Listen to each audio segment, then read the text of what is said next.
Tribuners, hari ini debat perdana Pilkada Buruh 2024 adu gagasan kesejahteraan dan pembangunan.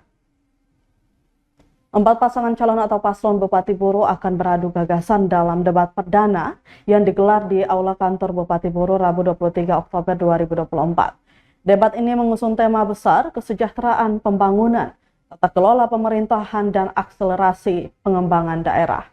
Pantauan tribunambon.com, paslon Muhammad Daniel Regan dan Danto atau Mandat hadir perdana di lokasi, disusul oleh paslon Ikram Umasugi dan Sudarmo atau Ikhlas. Dua pasangan calon lainnya yakni Asis Hentihu dan Gadis Umasugi atau Basis dan Mustafa Besan dan Hamsa Buton atau Amanah juga dipastikan akan turut hadir dalam debat. Download Tribun X sekarang, menghadirkan lokal menjadi Indonesia.